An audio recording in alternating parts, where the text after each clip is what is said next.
Hi, everyone. Hope everyone is doing well. This is Talking Foreign Policy, a critical look at, this is the Canadian Foreign Policy Hour, which is a weekly critical look at Canada's developments in Canadian foreign policy. And there's a lot of developments this week, so I'll get to it. I'm coming to you from Jojage, which has long been a meeting place of various First Nations, otherwise known as Montreal. And I hope everyone is doing well. It's very nice weather here for this late in October, so we are quite lucky. So the first thing is Mining Watch is reporting on a major demonstration in Ecuador. Over 20,000 people who have marched yes to no to mining and yes to water against a Canadian company operating in before you end in that. all Canadian. Sorry, I'm just trying to set something up here. A big demonstration against Canadian mining in that country, which has been very controversial for a long time. And it's particularly controversial because Canada is trying to sign this trade agreement with Ecuador that includes an investor-state dispute settlement process that was illegal in Ecuador until I think not long ago when there was a constitutional change to allow that. There was also a court case in Toronto that began against Barrick Gold this week for its operations in Tanzania, where at least 77 people have been killed by security forces over about 2 decades. I think 77 is considered the absolute minimum number. It's potentially much, much higher than that. And my understanding of this is that it's partly because of the victory maybe 4 years ago. There's been 2 of these, Nevson, and then which was operating in Eritrea, and then I forget what the other company's name was, but basically the Canadian courts opened up the ability to hold Canadian mining companies responsible for their international abuses in Canadian courts. So that was sort of won a couple years ago, 3-4 years ago. And my understanding is that this Barrick case it's being brought in part because of that step forward. And in the Barrick Gold case, in their mine in North Mara mine is just a remarkable story of abuses.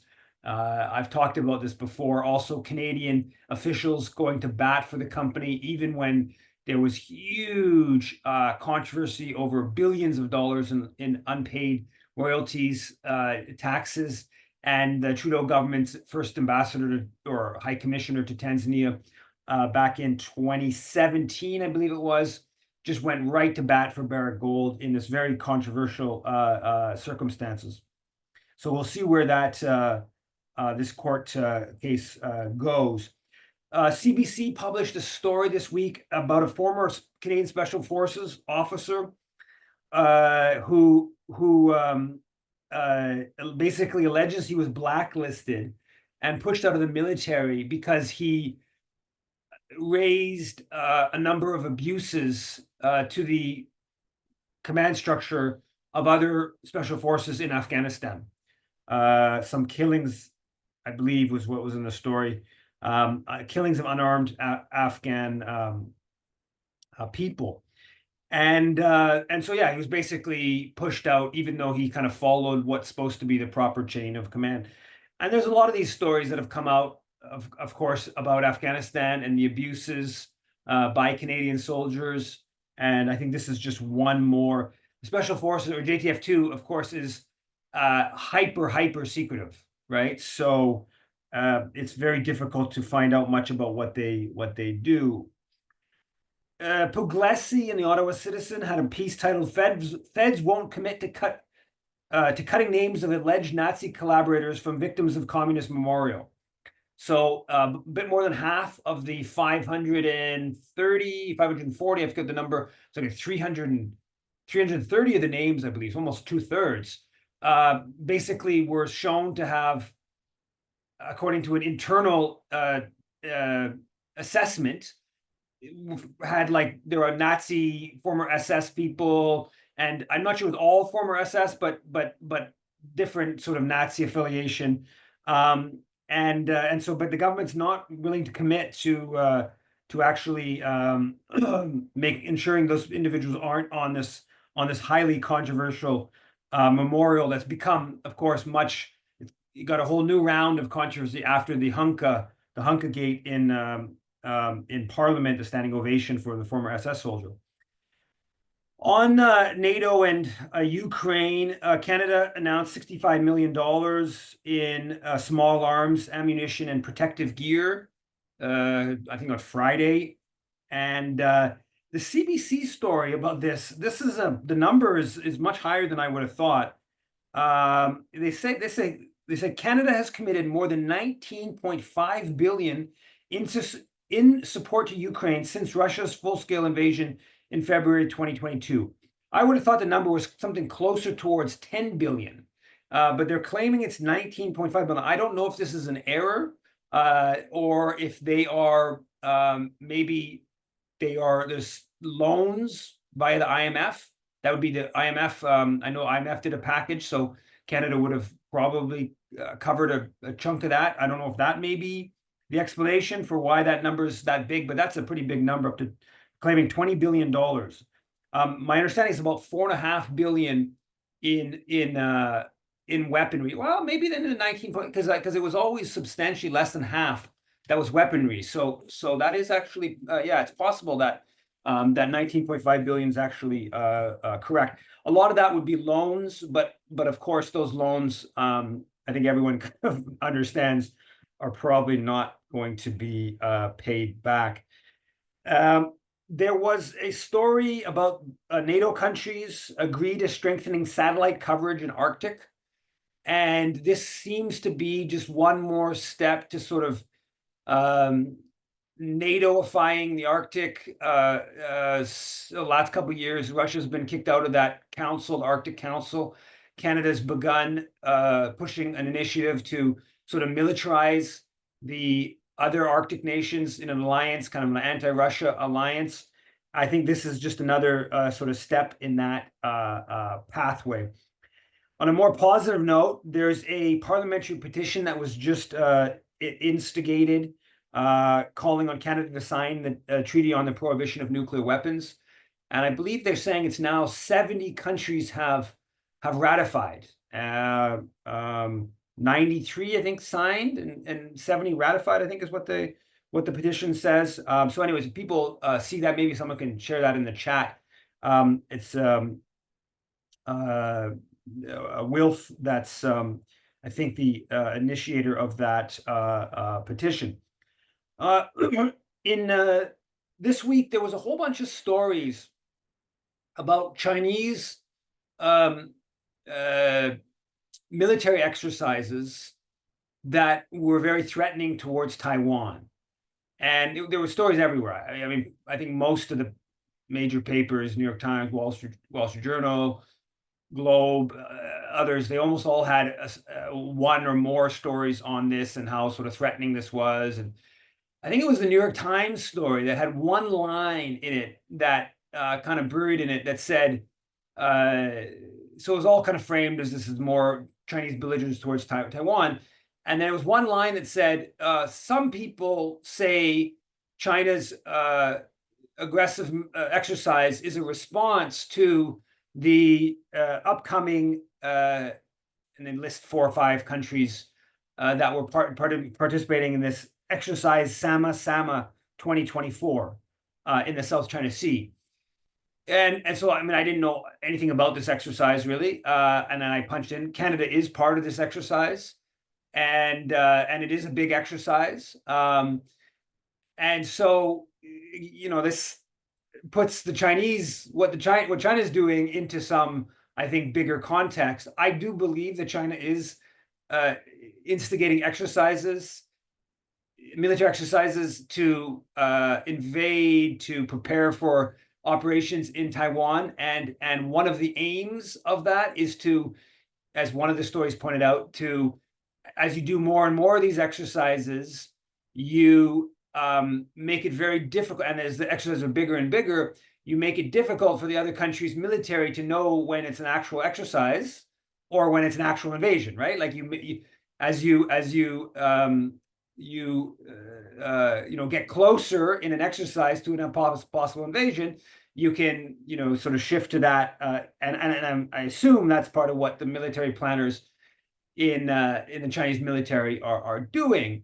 But now to flip that around and say, well, does a U.S.-led exercise in the South China Sea, which one is the more legitimate?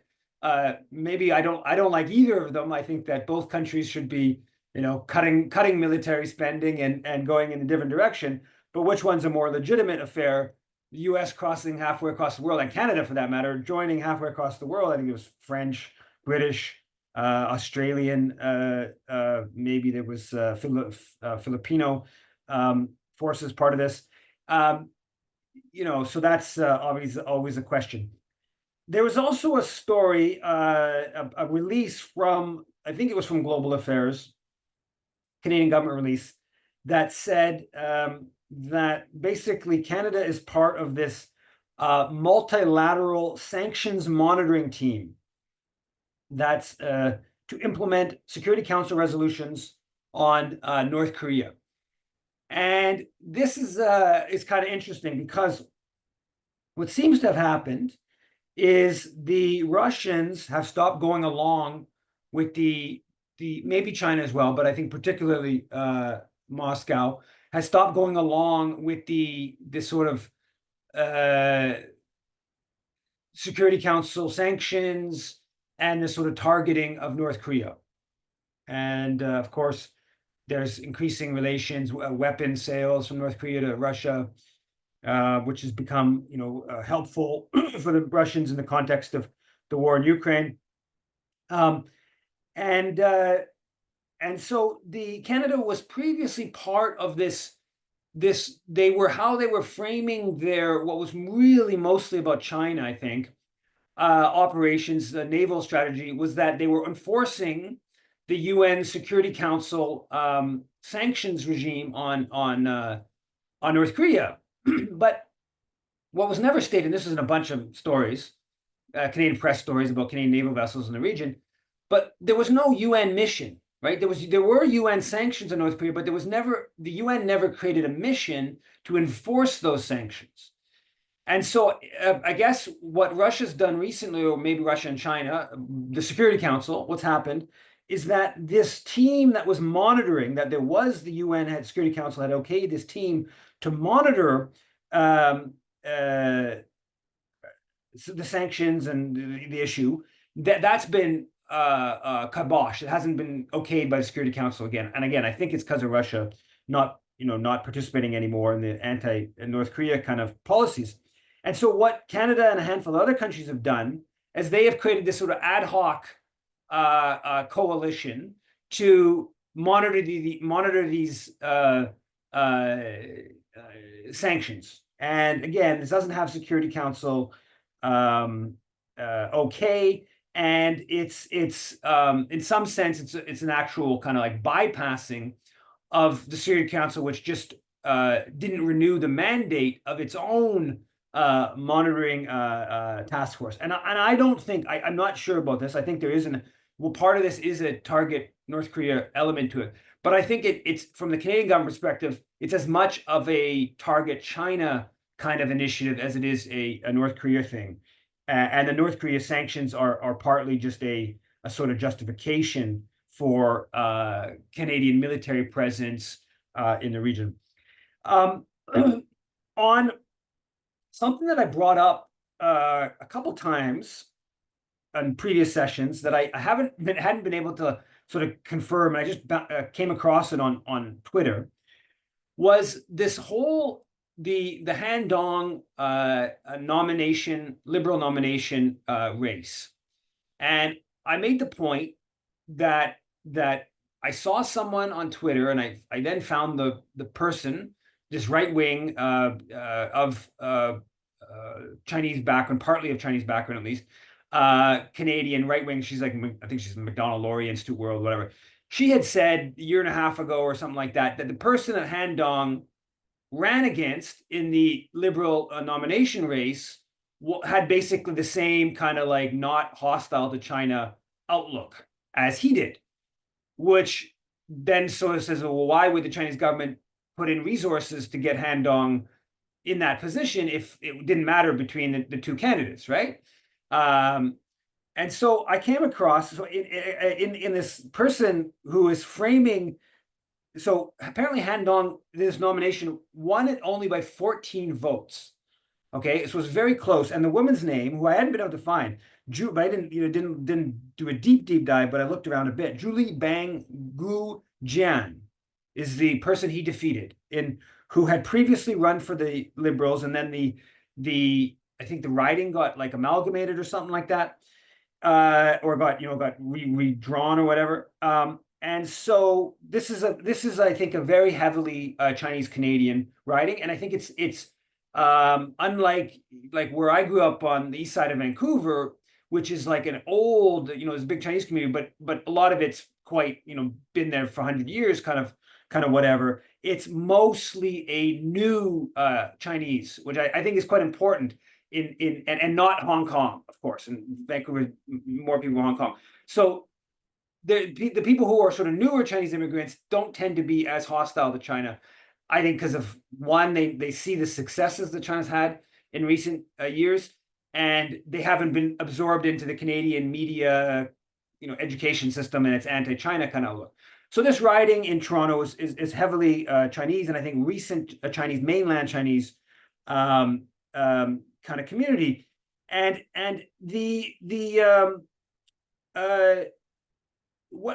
what this person says. Okay, so this, when I just look, I haven't had a chance to look deeply into this person, and I want to do ultimate planning on doing a story about it. So one person points out that even though Han Dong only won by 14 votes, there was no Julie Bang Gu Jiang, who ran against, didn't complain. She didn't say, the Chinese government intervened. There's no evidence that she said there was any funny business that transpired, even though it was a very close race. So, she would have sort of had some standing to maybe make some of those claims.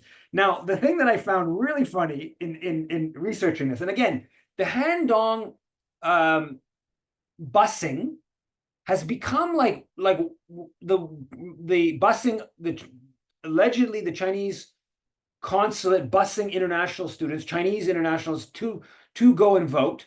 That has become kind of like the biggest proof of Chinese interference.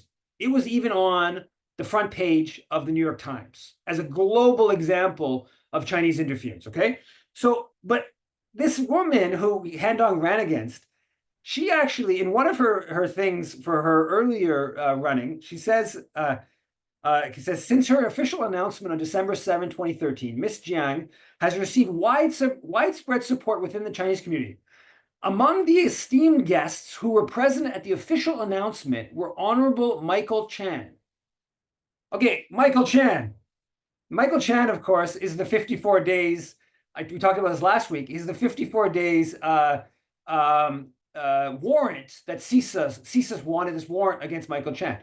So Han Dong's opponent, that there's apparently big foreign interference, Chinese interference, she was citing Michael Chan as a supporter of hers.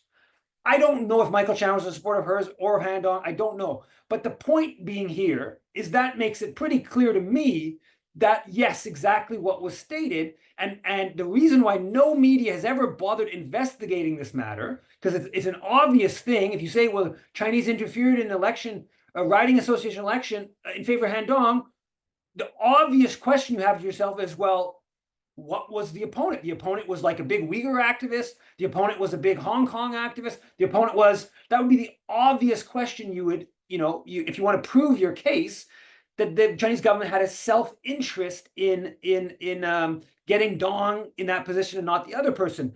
But this strongly suggests when she's starting to cite the big CSIS's Chinese boogeyman, Michael Chan, as a supporter, it strongly suggests that it didn't matter if it was Han Dong or if it was her. They both represented the views of a significant segment of Chinese Canadian opinion.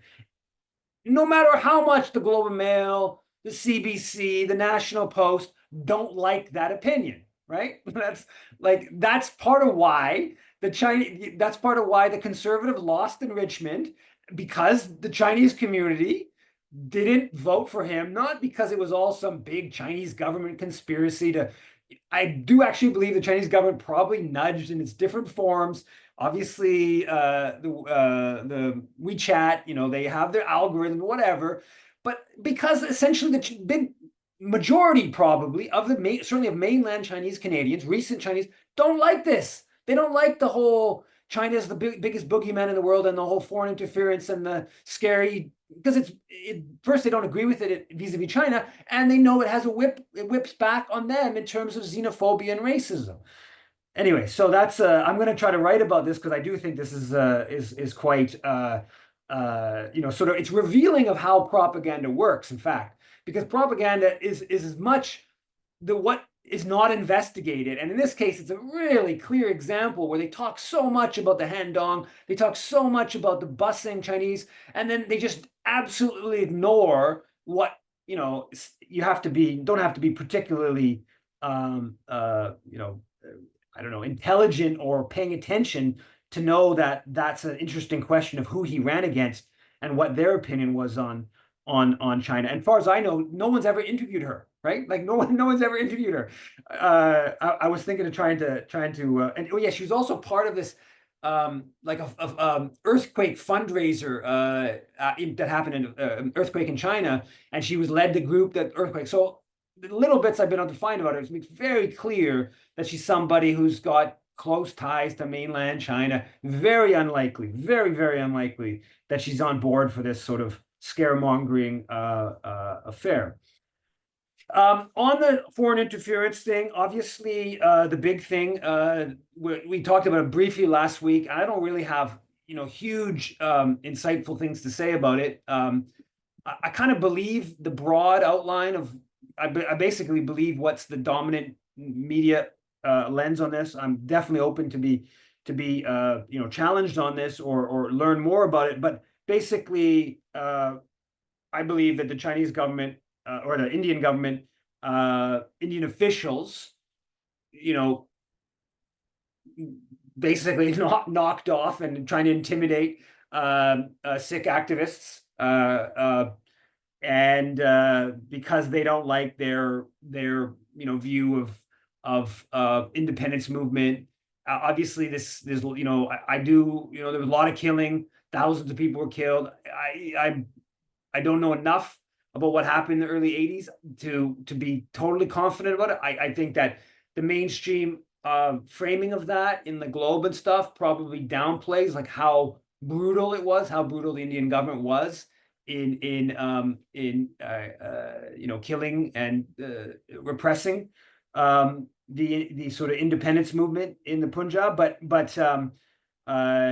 that's kind of my sense. Now, I do think there is an element, and I talked about a bit last week. I do think that India and the BRICS, how India is not kind of joining the Americans target China, and that was obviously a big part of Canada's Asia Pacific strategy, is sort of using India as an anchor in the contain China kind of dimension. And it doesn't seem like Modi is fully on board for this. He seems to be not. And I think that the overthrow of the government in Bangladesh may well be partly about a sort of Washington not being happy with India kind of dimension. So I think that there's some of that kind of floating around. There's the geopolitics of this in the background is not totally clear to me. I do think the geopolitics matter. I don't think that the Canadian government would hype up as much. Now, and the US government, but I do at the same time think there is a different dimension when you start assassinating people in Canada. I think the Canadian state does have a, even if Israel did that, I think that the Canadian, and it could, the Canadian state, RCMP or whoever had decent proof of that. I think that the Canadian state does take on a different form in how that's not acceptable to the power structure. So yeah, I mean, I think that this is obviously this issue is played out a lot. It's interesting to see some of the different reactions to it all, because I think there's still a really important reaction to it. A right-wing reaction is just basically, how dare you take us away from the China channel, right? This foreign interference was really always just supposed to be about China, and now this has sort of interrupted that. And I think it's pretty obvious that that's good for the liberals. So I agree with the sort of, at some level, I agree with some of these right wingers who are complaining that the liberals kind of like this for their own partisan reasons. Now, the right wingers are doing it on the other side as well. But so yeah, I think that there's kind of some interesting dynamics there. On the foreign interference, okay, one other thing I would just say is that, so, I probably saw this, but I hadn't really kind of processed it. Back in 2020, the Indian government actually put Nijar on its terrorist list. Okay, so he was labeled a terrorist. So from the Indians' perspective, if assuming what is being claimed by Canadian policing agencies is true, which I tend to believe it is, that they were killing a terrorist. Okay, I think that's very important. I don't feel like anyone's really talking about that in the context of Israel and Canada. Trudeau coming out and saying, well, it's okay to blow up 80 people to kill Hassan Nasrallah in Lebanon because he's a terrorist. He heads a terrorist organization. And so India, from their standpoint, they've already labeled this Canadian guy who they say is organizing violent opposition to their state terrorist. So you do have to look at some of those questions. I haven't seen anyone explore that. I'm considering myself doing something on that, but that's, I think, something that's interesting. Further on the foreign interference, yesterday Charlie Angus posted something on Twitter that was surprising. He blocked me a long time ago, so it took me a while to somebody. I don't know where I found this, but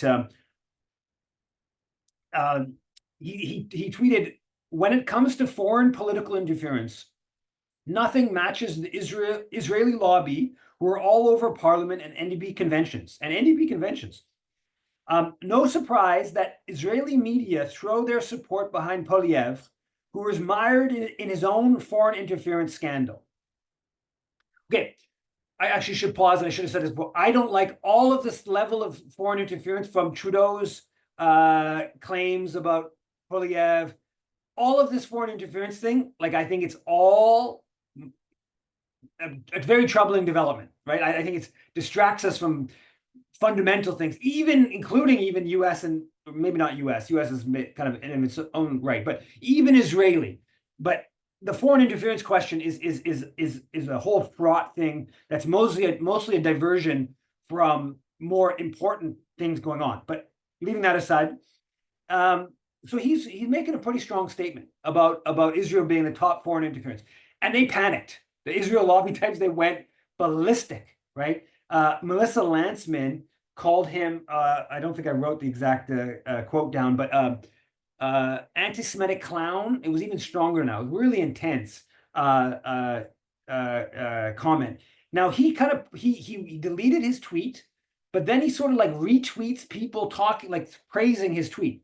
A little bit of interesting choice of how he sort of dealt with it. So he sort of backs away, but not completely backs away.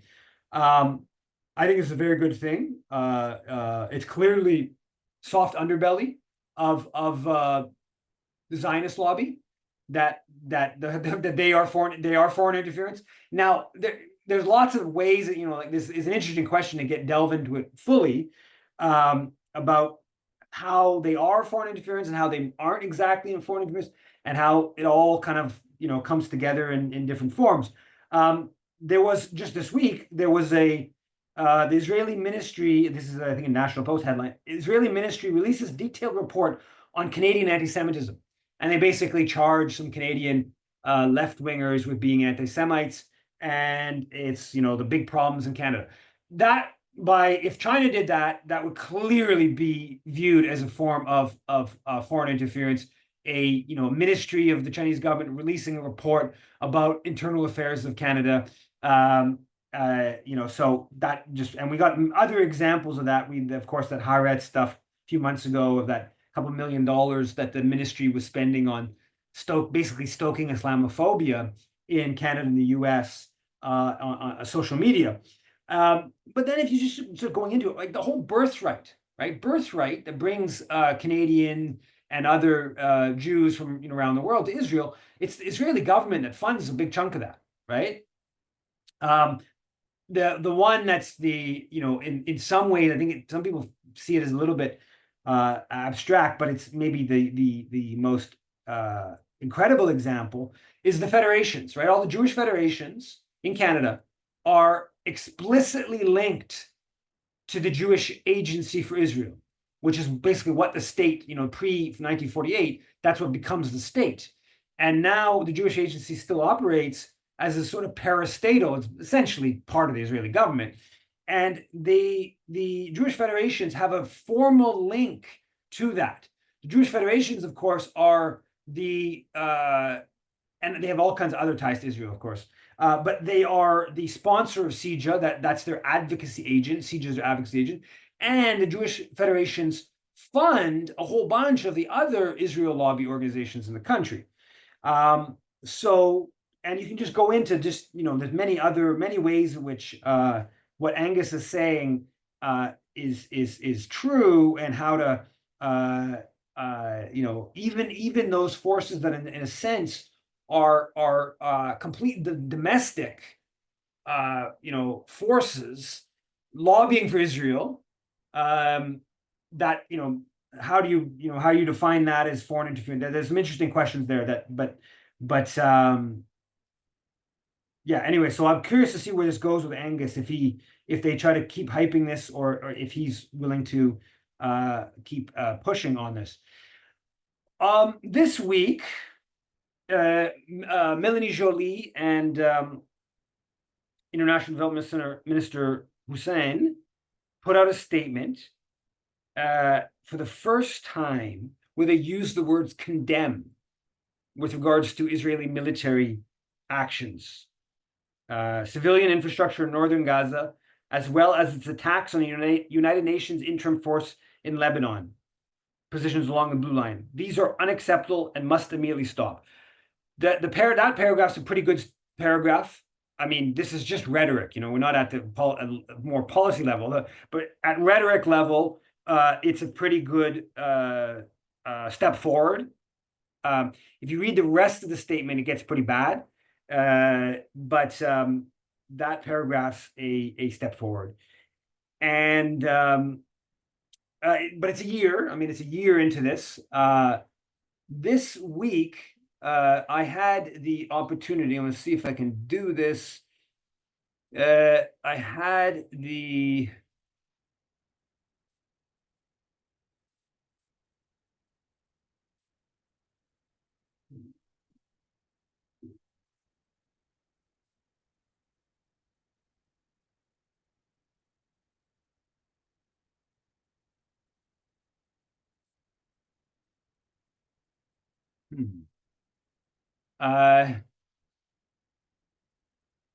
oh, well, I'm not able to do it. Anyways, I was able to, I don't know what's going on here. I was able to get into Melanie Joly's press conference on Friday. And I was very happy with how I found out where it was. I had to do some interesting emailing of people who were associated with the press conference, and asked for an interview with somebody who was going to be at the press conference with a different organization. and not act like I was trying to find out where the location of the actual press conference was.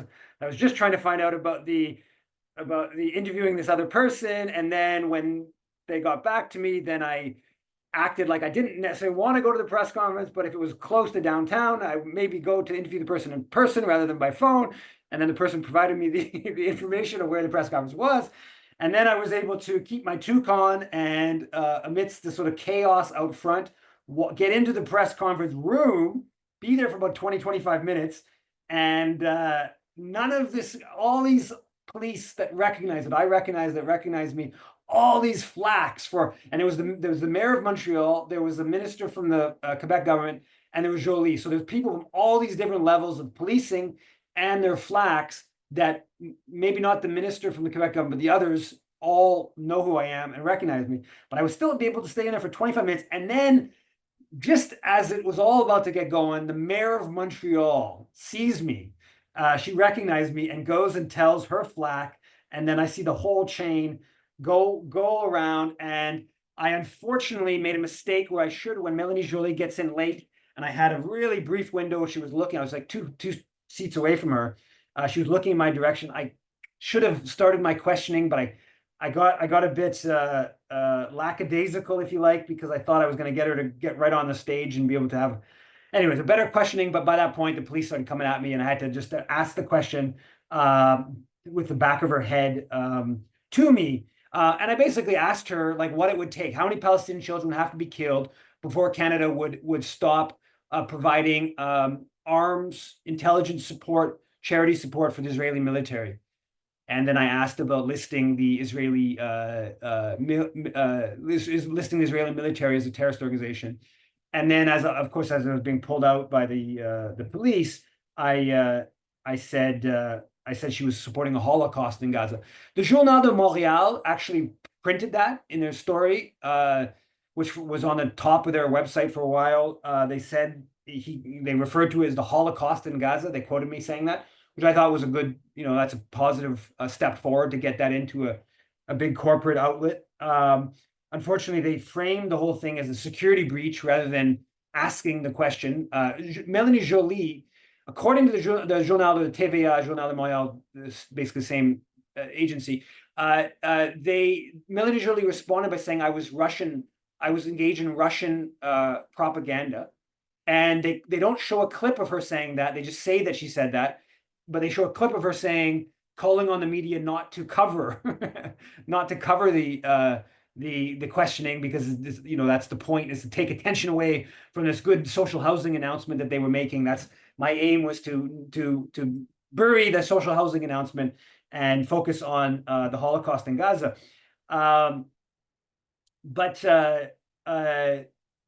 So yeah, anyways, it was a successful. It's picked up by lots of global Al Jazeera Global and Arabic, and seen Chinese version and stuff like that. So fortunately, it puts a little bit of a pressure on her. Now this week, probably the biggest development in the repressive moves against opposition to genocide is the terrorist list, and that Samidoun, Palestinian political prisoners solidarity group, was listed. We've talked about this previously. This is a big escalation of state repression against anti-genocide, and I thought the headline. Do I have this here? I think it was the Marxist.org site, says, as Israel burns hospitals, Canada, U.S. designate pro-Palestinian group Samidoun terrorists. Right? I think that's a very apt way of contrasting what's going on and who gets listed what. The Maple had a piece on the media coverage reporting on Samidoun ignores plight of Palestinian detainees. The group was set up in 2011 to support Palestinians who've been kidnapped, taken hostage by the Israeli military, and that's just completely ignored in all the media coverage. The International Civil Liberties Monitoring Group put out a statement saying we should abolish the terrorist list, which I agree with. It's clearly very authoritarian. I published a piece on Mondoise that I go through some of this stuff, kind of brings together some of the stuff I've said in other pieces. But this terrorist list is really self-reinforcing. the government's only claim that, like, there's a bunch of propaganda claims, right? They burn the flag, they support October 7, they support armed resistance, whatever. There's all that's like said about Samidoun, but that doesn't, like, it does, none of that's illegal, right? So in the government's actual statement about listing Samidoun, all they do, all the substances is that they say they have close links to the Popular Front for Liberation of Palestine. And the Popular Front for Liberation of Palestine is on the terrorist list. Now, I, of course, disagree with that. They shouldn't be on the terrorist list, and they shouldn't be on the terrorist list for all kinds of reasons. We'll leave that aside. But the all the, like, the actual substance is that they have ties to that group. Therefore, now, assuming Samidoun continues to operate, Canadians who then, in one way or another, work with or interact with Samidoun could then, like, so Just Peace Advocates or Independent Jewish Voices or Canadians for Justice, Peace in the Middle East or SPHR or Palestinian Youth Movement or whoever, right? Samidoun in Vancouver is an activist group that works with part of coalitions that organize a whole bunch of demonstrations. So anybody who who works with them could then be put on the terrorist list on the grounds they have links to Samidoun. And then when that group gets put on the terrorist list, well, the other groups that work with that group, well, they have links to that group, on and on and on and on, right? And this is just pure and utter state authoritarianism. I mean, clearly. So the that needs to be condemned outright, aggressively. On the note of the fascistic nature of the Zionist movement, the Ottawa mayor is tabling a motion for the bubble bylaw that's come up a few times. I think Mark Mendocino was talking about that, bubbles next to all the MPs' offices across the country. That's even a crazier bubble than this one. This is at least ostensibly like community, like, churches or synagogues or, worship. I mean, bubbles at MP's offices is like, I mean, if you can't protest at an MP's office, really, you got into a bit of a problem here. But this is being pushed. Some of these Zionist groups are openly calling to shut her down. Francesca Albanese, the United Nations Special Rapporteur on occupied territories, she's coming here on November 3rd, 7th. Toronto and 7th. They're calling for her to be shut down. There was an attack, or there's some sort of, we don't know, I don't know all the details. National Council Came Muslim said, we are aware of an incident in a mosque in Scarborough area. A man entered and uttered Islamophobic, racist, and anti-Palestinian slurs and threats against those inside, including worshippers, teachers, and students. So there is this level of repressive or of violent, intimidating threats that presumably Zionist forces are behind or doing. There's this interview, Canadian Jewish News publishes this interview, this long interview with Sylvan Adams, billionaire. A whole bunch of things very interesting in it. He's very clear that there's the group of Jewish Palestinian children have to be killed. How many Palestinian children have to be killed before you end all Canadian arms? Sorry, my Twitter came on. Adam's very clear. There's a group of Jewish donors to McGill, big donors to McGill, that have like come together and that are like basically working on the president of the university. He says the president of the university completely sees the world like him. He totally effusive in praise of the president of the university, even saying, well, he's in a difficult situation, which is what we knew. Deep Saini is a total serious enabler repressive enabler of Israeli policy. He also goes into like all these athletes and performers being they're Jewish agents, and so the as he puts it, the jocks haven't turned on Israel because he says so many of them have Jewish agents. Now, of course, if you say that the other way around, you get accused of being anti-Semitic. a whole bunch of things. I mean, it makes it very clear that the repressiveness at McGill, which we knew, but that the as the chant goes, students over donors' money. Anyways, but that basically a big part of why McGill is so hostile to the students' demands is because of wealthy Jewish Zionist donors putting a lot of pressure on. It's also very racist, and the Canadian Jewish News clearly edits he goes off on a racist rant against the former black woman president of Harvard, and they clearly cut out trying to make him they cut out some of the racist rant he gets into. And anyways, it's an interesting interview to listen to. It's very, very good to contrast. Like honestly, unfortunately, I'm probably going on too long, and maybe I shouldn't have this discussion in public, but there's an interview that the Breach did, Martin Lukash and L. Jones. And unfortunately, L. Jones, in my opinion, very much engages in this exculpating Jewish promotion of the genocide in a very unfortunate way, but very clearly so, in my opinion. And it's very fascinating to see kind of lefties kind of bending over backwards to what I would say is kind of trying to be what they would call like being politically correct in denying the influence of Jewish Zionist organizations, and then also, but then simultaneously praising Jewish groups or Jewish individuals who are opposing genocide. So they go out of the way to not put any pressure on, or as little pressure as possible on the Jewish organizations promoting Israel's horrors. And it's so contrast that. I listen to these two interviews very kind of in conjunction.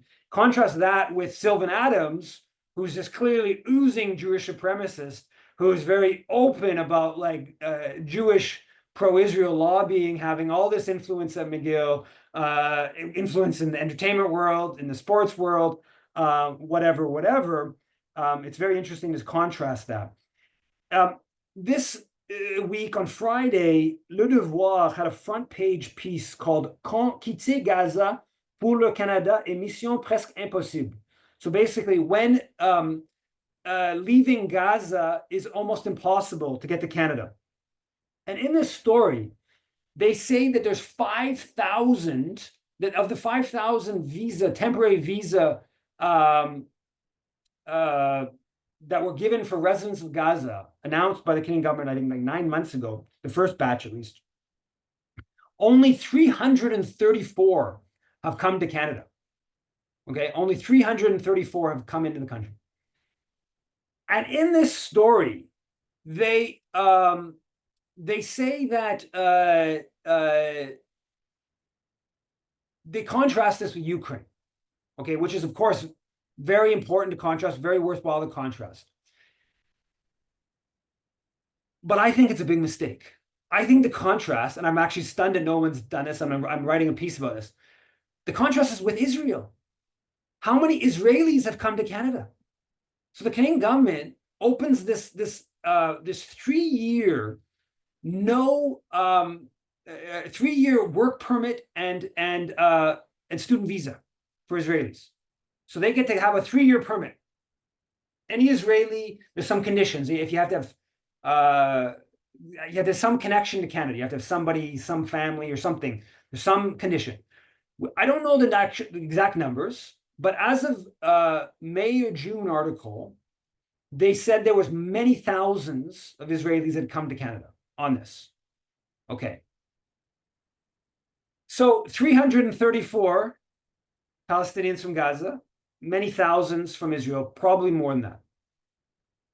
Now, taking all these right-wingers, like how they've, of course, everyone's seen how the endless attacks against Palestinians from Gaza coming here. And so the reason, okay, so I didn't mention this, Le Devoir saying the main reason that these Palestinians have not been able to fulfill the 5,000 that have had their visas is not principally because Israel and Egypt have restricted them, but because of the security jumps that the Canadian government has introduced.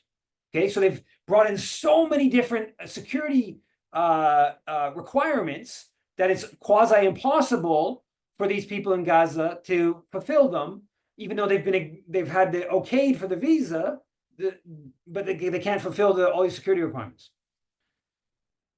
And so when you start thinking about this and you say, okay, so the right wingers are all over X, like, you don't let these terrorists, these radicalized, come to Canada.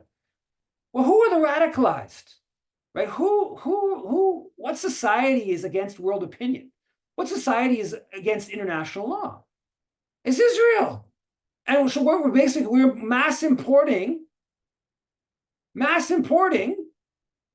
genocidal Jewish supremacists, right? Who are clearly, the general opinion in Israel is violently against world opinion, violently against international law, right? And so what's the historic analogy too, right? The parallel, of course, is World War II. So in this piece I'm writing, I quote Mark Miller, right? Who not long ago said there was a time, as others have stated, this variation, there was a time in Canadian history when it was easier to come into Canada it was easier to get into Canada as a Nazi than it was to get into Canada as a Jew. And we're doing it again, right? That's the analogy, right? That's the analogy. We are making it quasi impossible for those being holocausted in Gaza to enter Canada, while we are opening the doors to plane loads of genocidal Jewish supremacists. And that's how it should be formulated. And it's, of course, to formulate like that is completely, flips the script, but it's how we should be formulated. Now, I've gone on way too long again. Mondo Weiss has a piece. I resigned from Canada's largest broadcasting corporation over its complicity in Israel's genocide, which goes through some of a person's interaction at CBC. There's Canadian Press Freedom Project is calling on anyone who's received threats online after being targeted with a campaign by Honest Reporting Canada to get in touch. So some pushback on Honest Reporting Canada on that front. There was a challenge to Honest Reporting Canada's charitable status launched very recently. I did an interview on that. You can see on my site and Canadian Foreign Policy Institute site. And then the final thing I just talk about on Friday, the United Nations Independent International Commission of Inquiry on the Occupied Palestinian territory, including East Jerusalem and Israel, they released their, quote, legal analysis and recommendations on implementation of the International Court of Justice advisory opinion titled Legal Consequences Arising from the Policies and Practices of Israel in the Occupied Palestinian Territory, including East Jerusalem. So that was that important decision or advisory opinion asked for by the General Assembly, viciously opposed by the Canadian government, that basically said the whole thing is illegal, there should be reparations, should all end, Israel's occupying Gaza, a very good ruling from the International Court of Justice, from the World Court. And in this, I guess what we call it, they call it like a policy paper to for governments, what government should do to enforce to uphold the ICJ's ruling. They state, quote, with respect to nonprofit or non-governmental organizations, states must carefully review any organization that is financially or politically supporting the unlawful occupation. States shall not give support to these organizations, for example, through allowing the organization to have tax-exempt status or providing tax deductibility for donations to the organization, and must ensure that financial contributions to support the unlawful occupation, including settlements and settlers, cease. In other words, the dozens of Canadian organizations that are directly supporting the projects in the occupied West Bank should lose their charitable status. Boom. And arguably, depending on how broadly you want to read this, maybe 100 other groups that support the occupation in different ways. Obviously, if you support the Israeli military, you're supporting the occupation. But you can go even more broad, depending, how you want to look at this. Many, many others should lose their charitable status if the Canadian government wants to uphold international law. We're about to do an action alert on this, but this is one more legal sort of reinforcing of the campaign against the charitable status of these different groups. I don't know this. I believe it's likely that this is partly a reaction to all the campaigning that we have been doing on the charities question in recent years, that it's gotten on to, sort of global agenda. It's obviously not just here in Canada. There's some of this campaign going on in the US. But I think quite clearly we're at the cutting edge here with what's happening to JNF and others. Charitable status recent losing. I think we're creating the most kind of buzz about this.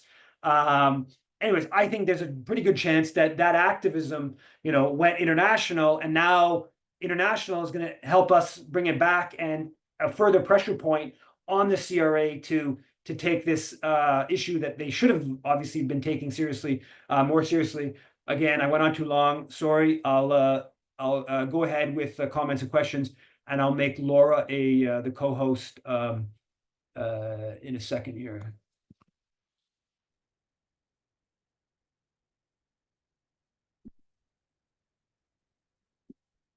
I think you are now co-host, Laura, so you can unmute yourself, or I've unmuted you. Okay, I just unmuted. Okay, yeah, and I'm the person with the question. I want to know, Eve, something I feel like we really someone needs to put together is an evidence-based database of all the ways that countries have been complicit in assisting with the genocide, both directly and indirectly. Both we need that for activists like you to actually use, and like me and others to use, and journalists, but also for future historical record. And I was just wondering if you have any thoughts on, one, if you've ever seen anything like that, and where it could be housed, where people could actually have access to it. And it would have to be very rigorously evidence-based. We don't want people citing Joe's homepage. So I was just wondering if you've ever seen, I saw something the other day where there's an open source database, crowdsourced database, people putting together on all the kind of comments politicians have made that are supportive of the genocide, in the hope that that might sometime somewhat help cases against them at The Hague. Not that that'll ever happen probably, but I was just wondering if you've ever seen a database of the type that I'm suggesting of country complicity. I haven't. I think honestly at this point, like just the last year of Canada's stuff, it's going to be a book or books, right? Like there's if you want to get into this in detail of how many comments, how many, right? You just so much. Yeah, I agree with that. But what about the country's actions, like the things that they've done that are directly assisting Israel? But yeah, that too, though, right? Like what you can. I mean, the threshold becomes, if you take the BDS threshold, obviously there's all these companies, right? Like it goes on, and all these pension funds that are invested in companies, and universities that are invested. So like it all depends on how broad you want to go. Let's say it was just the nation state. Yeah. Okay. Well, so then, but nation state, like the nation state, charities are. I mean, the charities is both a nation state thing and a private sort of social thing, right? So obviously we focus more on the nation state element of the charitable status, but you can, like, there's no reason why these are the real position shouldn't be that they shouldn't be registered charities. The real position is they shouldn't be allowed.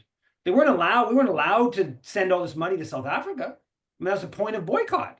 That's a point. Mm-hmm. That's a point of divestment, right? So, so you go like we're so far down. We're so pro-Israel that we're just in a phase of like, okay, let's just end this like really special subsidy that you guys have that's like breaking our current laws. Can you just uphold those current laws to break, right? So, but yeah, I mean, I did a piece actually talking to an activist here in Montreal about it. Rosemary Joly about this. I did a piece of the 45 things Canada could do to end its, I don't know what the title was, 45 things Canada could do to end its complicity in Israel's genocide, where I just like kind of like one line or two lines about each of these sort of things, almost entirely state directed. I maybe all, I don't remember exactly, but yeah, I think that like lists of that and that's just part of it. It's not exhaustive.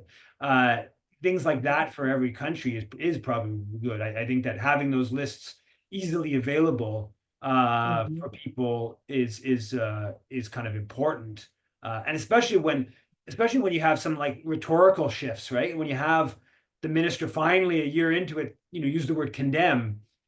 That's good. We want rhetorical shifts. We want stronger and stronger rhetorical language, but like, it's only a small piece of a big package of different things that need to happen. And let's not lose sight of all of the things they could do, they haven't done.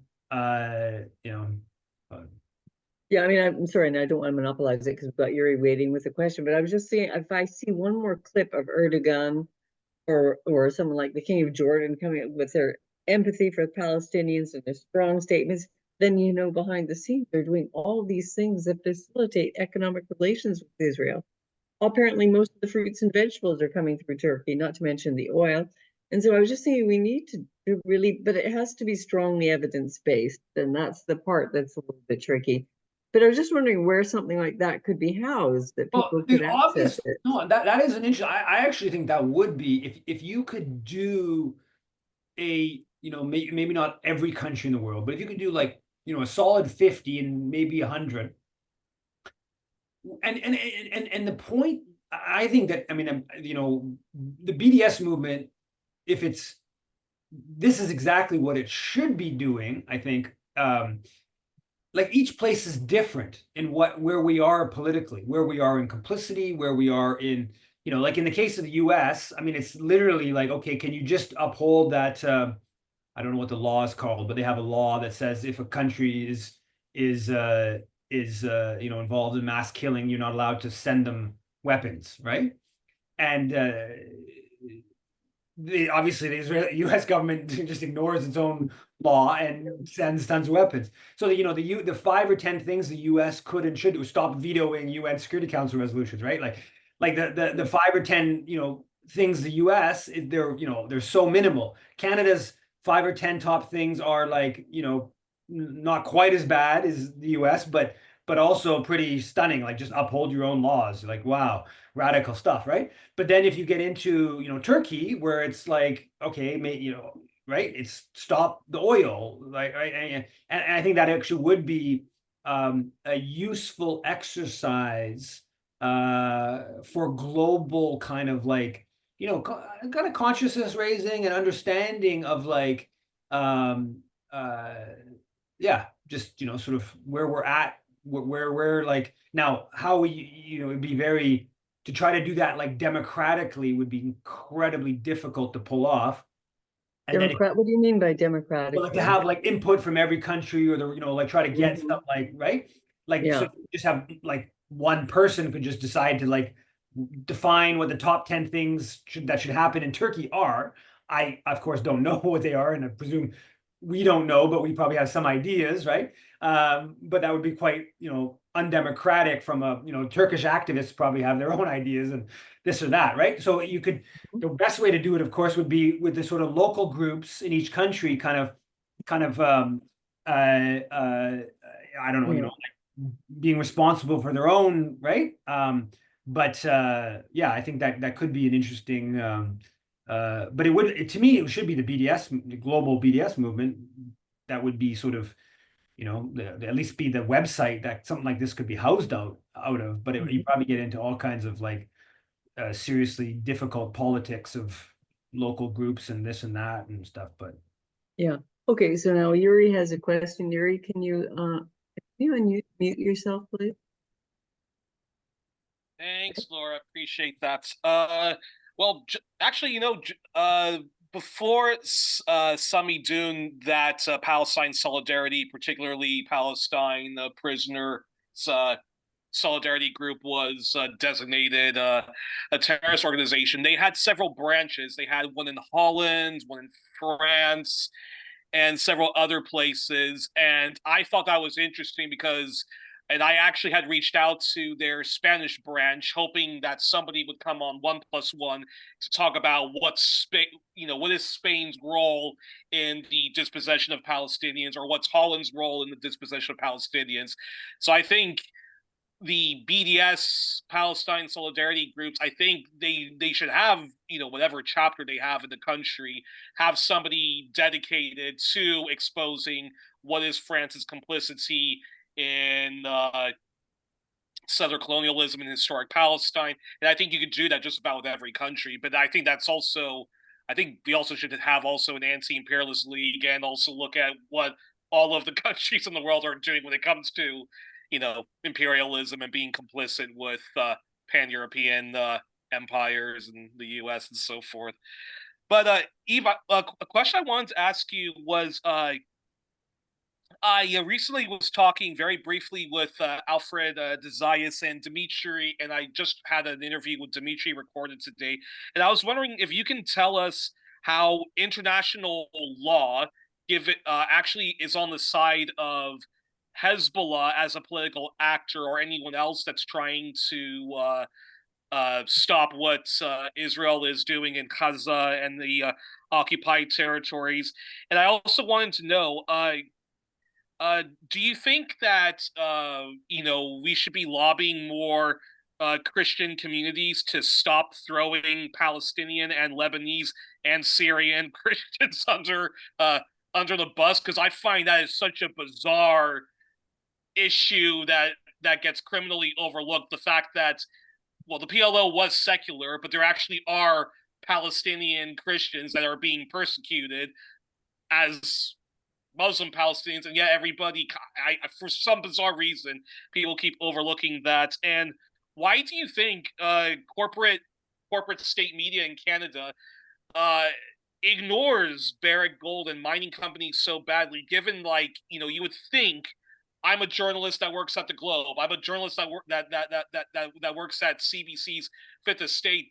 This is the kind of journalism that I would that even if you are a pro-capitalist journalist, this is the kind of journalism you would love to do, exposing corporate abuses and so forth. And yet, it's bizarre how corporate media and even state media ignores Barrick Gold. I'm curious your response.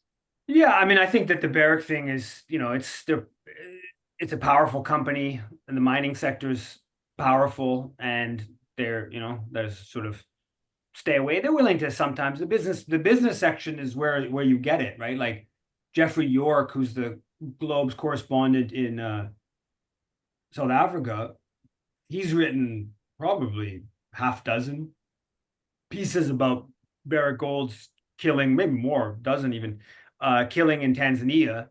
But it's in the business section, so it's sort of it's kind of that has a slightly different political impact than putting it certainly on the front page. But in terms of there's two other questions, and I'm now just drawing blanks. International law being international law being on the side. I don't know enough about international law to speak with any degree of confidence on that. But the basic idea is there's a genocide taking place, and you're trying to stop a genocide. I think that the Israeli counter would be like, well, they started shooting rockets on October 8th, and we hadn't started our genocide yet, right? They might, I don't know, they want to argue exactly like that. Well, that's actually exactly what Israel would do. And in fact, Israel would also say, well, Hezbollah is interfering in our conflict, and Hezbollah also violates our sovereignty. Ergo, we have the right, because the Lebanese to keep them in line. Of course, anybody who actually knows the real history of Israel and Lebanon knows that that's a little BS, but still, Israel has the propaganda. Yeah, Israel's still occupying part of Lebanese territory, for instance. But yeah, I mean, so I don't know enough to know how that you would where the grounds are on that. In terms of the Christian, yeah, I mean, I think it's worth it. I think it's worth kind of trying to engender if you call it Christian solidarity with Christian Palestinians being persecuted. It's not really my type of that's not I don't sort of religious solidarity is I'm highly ambivalent towards that, but yeah, I think it certainly is a way of countering Christian Zionism, which is a very bizarre kind of ideological, theological, ideological, whatever you want to call that, um, way of seeing things, and clearly there are hundreds of millions of people in the world that do see what the horrors happening to Palestinians partly through that lens, and leads them to be either supportive of Israel's actions, or less opposed, and that definitely needs to be challenged. So kind of however you challenge that, I don't, it doesn't, I think that's fine. If you challenge it through sort of Christian lens, or if you challenge it, I don't know, more through a, there's other way. I mean, like, I don't like Christian Zionism doesn't have the same impacts in places that are not like, European settler, right? Like right, there's lots of Christian Zionism, there's lots of evangelical kind of, and it's principally evangelical, it's not Catholic. The Zionist theology is not generally based in Catholic kind of teachings, but yeah, like, evangelical, like white, people in the US. So usually even the evangelical Christians in the US, it's the religious kind of is one part of it. The other part of it is that it's part of US geopolitical empire. The other part of it is that it's racism. Another part of it is Exactly. that there's Jewish Zionist organizations that influence the political outlook. So there's all these different factors that are like coming through, and then they say if it's based upon a reading of the Bible, and that was the case even back in when it begins, right? Like, I mean, there is a Protestant Zionism that begins with the Protestant Reformation in the mid 1600s, but it really gets going as the British Empire starts seeing the geopolitical benefits of having a European-oriented state, next to the Suez Canal, right? That's when these sort of theologies of Christian Zionist theologies get going in terms of and they start really being celebrated by power structures and elites and all that kind of stuff. But so there's yeah, how you tease all that stuff out is a bit complicated. But Can I squeeze just one more question, actually? Okay. Okay. In terms of the breach, I've noticed that I haven't followed the breach in such a long time, actually. But the last time I think when I sort of tuned out of the breach was when they were attacking tankies and campists and all that, and sort of punching left against anti-war voices and anti-imperialist voices. I know you wrote or a piece sort of defending folks like myself and the Aaron Montes of the world. So is there still like a bit of like a Cold War going on between you and the breach or something? Because you mentioned that you had something that's a criticism to make about L. Jones or well, I mentioned there's an interview that a week ago about the repression of Palestine solidarity, and there's lots in the interview that's good, and lots I agree with, and most that I agree with, of course. But L. Jones explicitly basically says that, like, there's Jewish Zionist lobbying is like, she sort of brings it up as a factor in it and just sort of dismisses it, doesn't actually like interrogate it at all, sort of dismisses it. And there's and I actually think it is a very fascinating, they do I think correctly talk about how, like, there's this whole kind of anti-immigrant kind of right-wing like reaction that's taking place, that's like, it is a reaction to the residential schools sort of, all the deaths and all the discussion of that. It's a reaction to the Canadian flag being pulled down, that the Liberal government did whatever a couple of years ago. It's a sort of like, it has, in this case, it has, that stuff has very little to do with Israel, almost nothing to do with the Jewish pro-Zionist organizations. But what's happened is, particularly in the past year, in my estimation, is that these let's call it sort of reactionary white supremacist kind of forces have been boosted by the geopolitical sort of pro-Israel. It's always, to tease it out, it's like there's a geopolitical level going on. There's a Jewish Zionist organizational thing going on. As I mentioned, there's Christian Zionist forces too as well. But so how you put all these things together is a bit complicated. But these like right-wing forces have, the whole thing's a bunch of, they've jumped in whole hog on like deport them, right? Rebel News, one of the deport Hamas. Deport Hamas. That's what they say all the time. Deport Hamas. Right? And what is deport Hamas? What are they saying? What are they actually saying here? Yeah. They are saying deport these they're saying like, unpatriotic Palestinian Arabs, Muslims. It's clearly anti-Muslim. It's clearly anti-Arab. It also is anti-leftist, of course, right? They also know that there's lots of like white leftists that are like at these. So there's then they're merging of these forces with the pro-Israel Jewish organizations, but also with that stick that like, okay, they're anti-Semites.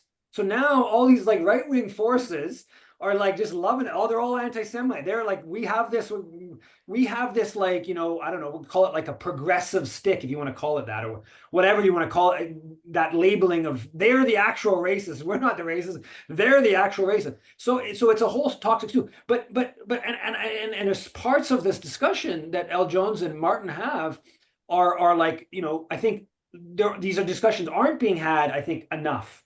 And like the Toronto police in their repression, or the Montreal police in some ways is even more fascinating. The Montreal police, they always repress leftist demonstrations, right? The Montreal police don't need pro-Israel, they don't need CIJA to repress demonstrations. I mean, anyone who's involved in student strike knows that, right? Like they're totally when they were repressive. But the fact of the matter is that there are, and it's not anti-Semitic, but there are Jewish communities that harbor Zionism, that advance Zionism. They play a major part alongside Christian far right fascistic groups who love Israel for. Yeah, no, of course, but it's much more than that. I mean, who's Trudeau's biggest fundraiser? You can't honestly, as a lefty, have a thing where you dismiss the influence of Jewish Zionist policy, and you don't even talk about who Trudeau's biggest fundraiser is. I mean, it's Stephen Bronfman. Taking, and the reason why he connects his fundraising to Trudeau for Israel. He does it. Not me. That's the Globe Mail in 2013. Like, take it up with them. I'm not the anti-Semite here. Take it up with Bronfman and the Globe Mail. Like, right? Like, leave me. But L. Jones in this interview, she's very, very consciously wants to avoid, and so getting into the breach thing. I mean, the breach won't publish me. The breach 4 years ago, 4 years ago, Martin was absolutely explicit. I sent him like 3 different pieces, and finally, I've known Martin for a long time, right? Martin's somebody who is he very consciously wants to exculpate Jewish Zionism. That I've had that argument with him for 15 years. He was against BDS and I don't get into all of that. But he argues that I'm not publishing Eve because Eve's an anti-Semite, or that's not actually his formulation. I think his actual practical formulation is I'm not publishing Eve because there's enough people in my circle of friends who think Eve is anti-Semitic, and I don't want heat for that. I think that's probably the more apt kind of formulation. But yeah, so like with regards to the breach, there's not like I mean I don't have any interaction with the breach, but like there's like an explicit policy from Martin as the editor of the breach that Eve can't publish. We won't publish something about the Canadian military. That was what I submitted. The thing he finally responded on. So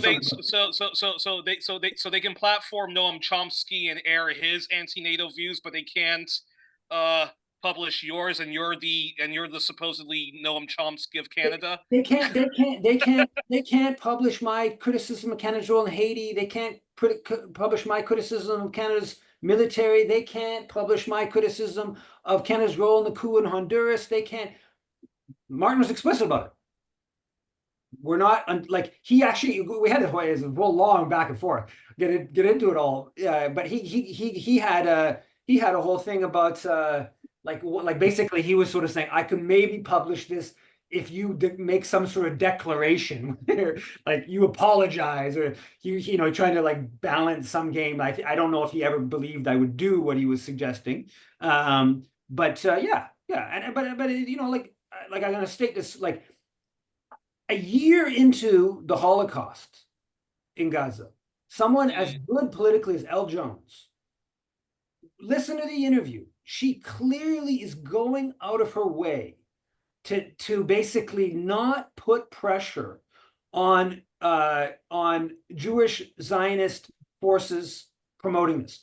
And the reason this is important is it's not an abstraction, right? Why do we have the biggest private high school in the country that has IDF days where they fundraise for the Israeli military?